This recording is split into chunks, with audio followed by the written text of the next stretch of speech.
श्रीमन्नारायण नारायण हरि हरि ओम। श्रीमन्नारायण नारायण हरि हरि ओम। श्रीमन्नारायण नारायण हरि हरि ओम। बता रहे हैं जैसे कोई कुत्ता हड्डी चूस रहा हो, सिंह की गर्जना सुनाई दे तो वो सोचता है अरे बाप रे बाप, ये शेर आ रहा है, मेरा हड्डी मुझसे छीन के लेके भाग जाएगा।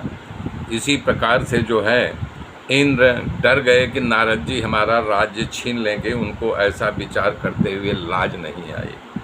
तेहि आश्रम सदन जब गयहूँ, हे तेहि आश्रम ही मदन जब गयहूँ, निज माया बसंत निरमयहूँ।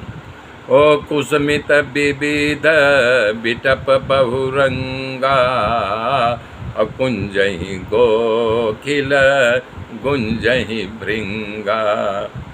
कामदेव उस आश्रम में गया अपने सारे सहायकों को लेकर के, और वहाँ पर बसंत ऋतु को प्रकट कर दिया।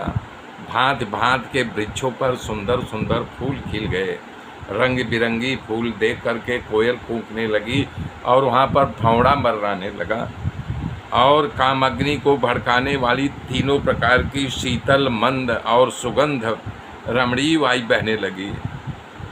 रंभा आदि नव यौना जो उसकी सहायिका थी, देवांगना थी, जो सभी प्रकार के कलाओं में प्रवीण थी, वो नाचने लगी और बॉल गेंद लेकर के उछाल उछाल करके, ताकि उनके अंग प्रत्यंग मतलब झलकते हुए दिखाई दे, जिससे नारद की आंख खुले तो कामातुर हो जाएं। अपने सहायकों की सहायता को देख करके खूब प्रसन्न हो गया। काम कला कछु मुनि न व्यापी, निज भय डरे हूँ मनोभव पापी। सीम की चापी सकें कोई तासु, पल रखवार रमापति जासु। परंतु कामदेव की कोई कला नारद जी को प्रभावित नहीं कर सकी। जब असर नहीं किया तो पापी कामदेव बहुत डर गया। अब भय इतना भयभीत हो गया कि वो सोचने लगा कि बताओ, नहीं सोच रहा, सोचने लगा नहीं, भला बताओ जिसके रखवारे श्री रघुपति हो, जिसकी रक्षा करते हो, तो उसके मर्यादा को कोई भंग कर सकता है क्या? भयहुन नारद मन कछु रोसा। तब वो भयभीत हो गया। भयभीत हो करके अपने सचिव के साथ जा करके नारद जी के चरणों में गिर गया।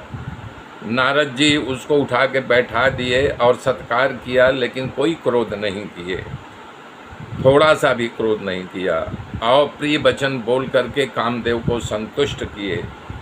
तब मुनि के चरणों में शीर नमा करके उनसे भयभीत स्वर में जाने की आज्ञा मांगने लगा।